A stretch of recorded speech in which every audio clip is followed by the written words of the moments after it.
The challenge of distinguishing divine words from human words. The question of whether humans can distinguish words from God, such as those found in the Bible, from words of human origin has long been a central debate in theology, philosophy, and epistemology.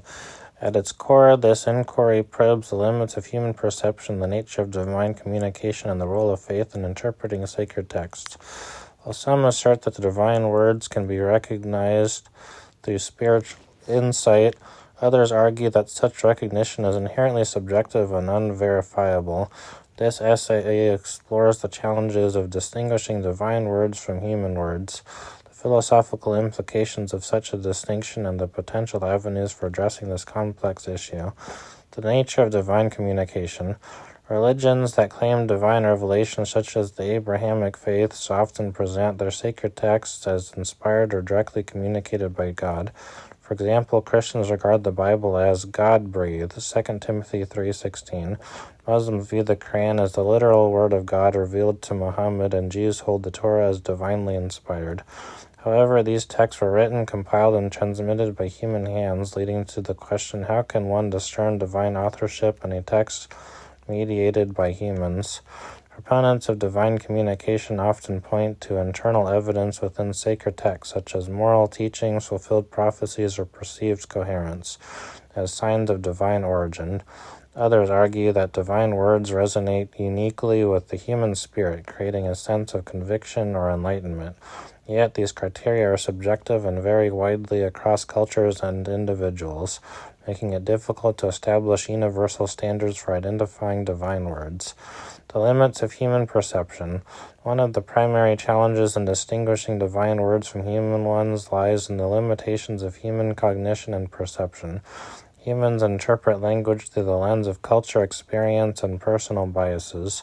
When encountering a text, individuals typically assume a human origin because written language is distinctly human activity.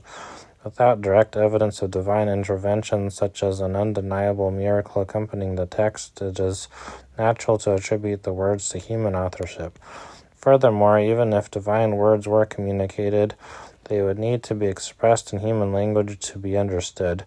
This process inherently involves human interpretation, translation, and contextualization, which can obscure or alter the original message. Thus, any claim of divine authorship is mediated through human faculties, making it nearly impossible to separate the divine from the human. Faith and the role of assumptions. Faith plays a crucial role in this discussion. For believers, the conviction that a text is divinely inspired often stems from trust in religious tradition, personal experiences, or the authority of religious leaders. This faith-based approach bypasses the need for empirical proof, focusing instead on spiritual truths that resonate with the believer. However, for skeptics or those outside the faith, such claims lack persuasive power because they cannot be independently verified. The question of proving the ability to distinguish divine words further complicates the matter. If someone claims to have this ability, how can they demonstrate it objectively? Any proof would likely rely on the same text under scrutiny, leading to circular reasoning.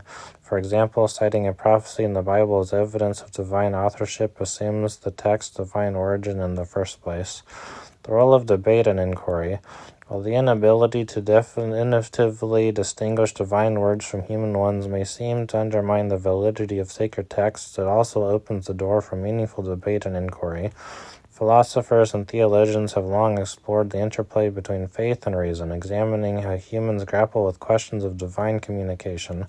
For instance, Thomas Aquinas argued that faith and reason are complementary, suggesting that rational inquiry can support belief in divine revelation. Skeptics, on the other hand, emphasize the need for evidence and question whether divine communication is even possible. From a secular perspective, the assumption that all coherent texts have human origins is a logical default, given the absence of observable phenomena that would indicate divine authorship. This stance encourages critical examination of sacred texts, treating them as historical and cultural artifacts rather than questionable truths.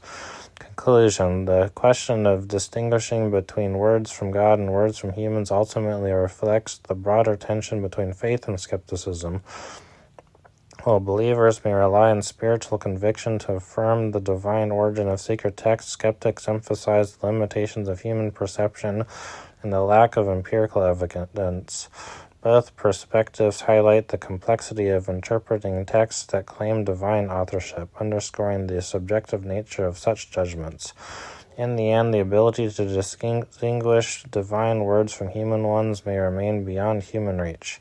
However, the ongoing dialogue between believers and skeptics enriches our understanding of faith, language, and the human search for meaning. Whether approached through faith, reason, or a combination of both, this question invites us to reflect on the profound mysteries of existence and the ways in which we seek to connect with the divine.